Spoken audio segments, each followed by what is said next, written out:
Shalom, Shalom Elohim, bertemu kembali. Saudara-saudari yang dikasihi dalam Tuhan, mari kita membacakan kebenaran firman Tuhan pada pagi hari ini yang terdapat di dalam Yehezkiel bab yang ke-7. Saya akan bacakan daripada ayat yang pertama sehingga ayat yang ke-9. Firman Tuhan di dalam nama Tuhan Yesus Kristus berbunyi demikian. Kemudian firman Tuhan ini bertajuk Kesudahan Yerusalem tiba.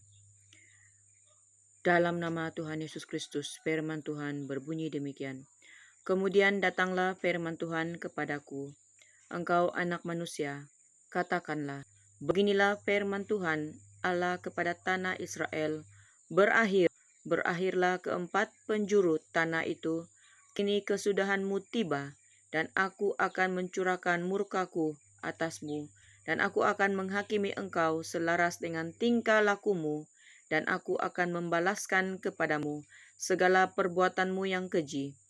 Aku tidak akan merasa sayang kepadamu, dan tidak akan kenal belas kasihan, tetapi aku akan membalaskan kepadamu selaras dengan tingkah lakumu, dan perbuatan-perbuatanmu yang keji akan tertimpa atasmu. Maka kamu akan mengetahui bahwa Akulah Tuhan. Beginilah firman Tuhan Allah. Lihat, bencana demi bencana akan datang. Kesudahan datang. Kesudahanmu tiba. Seakan-akan ia terbangun melawan engkau. Lihat datangnya. Malapetaka datang atasmu, hai penduduk negeri. Waktunya datang. Saatnya tiba.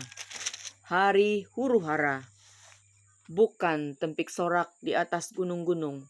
Sekarang dengan segera aku akan mencurahkan amarahku atasmu dan melampiaskan murkaku kepadamu.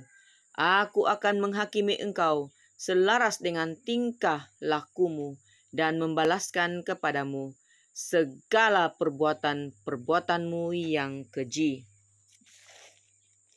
Ayat yang terakhir yang ke-9. Aku tidak akan merasa sayang dan tidak akan kenal belas kasihan. Selaras dengan tingkah lakumu akan kubalaskan kepadamu, dan perbuatan-perbuatanmu yang keji akan tertimpa atasmu. Maka kamu akan mengetahui bahwa aku Tuhanlah yang memusnahkannya.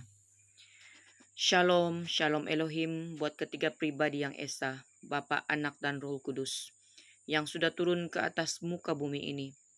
Waktu kesudahan segala sesuatu telah tiba. Waktunya sudah datang, saatnya sudah tiba, bahwa hari penghakiman, penghukuman, hari pencurahan murka-murka Tuhan, hari malapetaka berlaku ke atas muka bumi ini. Mau umat percaya, umat manusia percaya atau tidak, menolaknya ketiga pribadi yang esa bersama dengan para saksi surganya. Manusia debu tanah tetap tidak dapat berbuat apa-apa. Turunnya ketiga pribadi yang esa, Bapa, Anak, dan Roh Kudus, yang berdiam di dalam tubuh wadah umat manusia yang rendah hati, di dalam saudara Bapa Eman Lahagu, berdiam di dalam dirinya Roh Bapa Surgawi. Dia pemegang waktu. Ketika ia mengatakan selesai bagi dunia yang gelap ini, dunia yang penuh dengan lumpur dosa ini. Dan ketika ia mengatakan terjadilah langit bumi yang baru, dia adalah malaikat lautan kaca yang berkuasa pada waktunya memunculkan kerajaan 1000 tahun yang merupakan kerajaan lautan kaca, istana yang dibawa turun. Doa yang kita doakan selama ini, doa Bapa kami, datanglah kerajaanmu, jadilah kehendakmu di bumi seperti di surga. Iya dan amin sedang berlaku di detik waktu-waktu ini. Ketiga pribadi yang esa bekerja dengan penuh cinta kasih dan berbelas kasihan. Ketika ia menumpahkan cawan-cawan murkanya, ia memproses manusia menggunakan seluruh elemen alam semesta ini. Walaupun manusia akan menangis, meratap, mengalami sakit, sampar, tapi itu adalah proses yang digunakan pakai olehnya untuk menarik manusia, untuk membuat hati manusia hancur, remuk, karena manusia itu bebal, buta, tuli dan telanjang, tidak mau percaya kehadiran tiga pribadi ini, bahkan melawan, menghujat, mengolok, menghina, menjadi pengolok-pengolok di akhir zaman ini.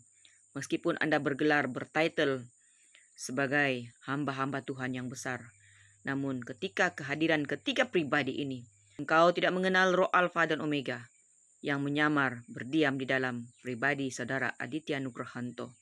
Engkau tidak mengenal jalan-jalannya, engkau tidak mengenal kata-kata firman-Nya, engkau tidak mengenal suaranya, maka engkau mengolok, menghina dan menghujat. Engkau tergolong sebagai orang-orang fasik, orang-orang celaka yang akan dibinasakan oleh alam semesta ini. Lihatlah, dunia tidak baik-baik saja. Bukankah saudara Aditya Nugrahanto, rohnya Alfa dan Omega, dialah Tuhan Yesus Kristus zaman now, memberitahu kepada dunia ini bahwa celaka pertama sudah lewat, celaka kedua sedang terjadi pada saat ini Bapak Ibu. Bencana alam bertubi-tubi. Kita akan melihat murka-murka, banjir yang semakin dalam, semakin tinggi, yang akan menutup rumah-rumah, menghanyutkan rumah-rumah, menghanyutkan segala harta benda, menghanyutkan kereta-kereta mewah. Apa yang Anda usahakan selama ini, mencari mamon, mencari keuntungan, mencari bisnis untuk memuaskan keinginan diri sendiri, dan tidak memperdulikan orang-orang susah, tidak memperdulikan orang-orang yang tidak punya pakaian makanan, engkau akan menuainya kembali. Melihat di depan matamu, hartamu, rumahmu akan diluluhlantahkan oleh alam, oleh tanah runtuh. Engkau merebut segala harta pusaka, engkau merebut harta-harta warisan. Semua itu akan disapu oleh alam semesta ini melalui tanah yang bergerak. Apa yang berlaku di bumi Indonesia, apa yang berlaku di Nusantara, yang adalah Israel yang sesungguhnya, akan berlaku di keempat penjuru bumi. Di sana berlaku banjir yang berjilid-jilid. Di tempat kita juga akan berlaku banjir yang berjilid-jilid. Berjaga-jagalah dan berdoalah di tempat yang rendah, karena burung buas yang dari timur, Sang Ratu Adil, lagi bertugas memukul alam semesta ini. Matahari, bulan, dan bintang ada di tangannya, bersama dengan para malaikatnya yang gagah perkasa, menumpahkan cawan-cawan murka. Berjaga-jaga dan berdoalah, bertobatlah, selagi ada detik waktu akhir ini. Karena dunia ini, bumi ini, manusia ini akan dipukul sehabis-habisnya, membuat manusia akan menangis meratap. Dan inilah waktu kesudahan segala sesuatu sedang terjadi ke atas muka bumi ini. Biarlah seluruh umat manusia berlutut, bersujud, merendahkan diri, dan mencari Tuhan, Sang Pencipta langit dan bumi. Haleluya, praise the Lord. Tuhan Yesus Kristus memberkati roh, jiwa, dan tubuh kita. Shalom, shalom Elohim. Haleluya. Amin.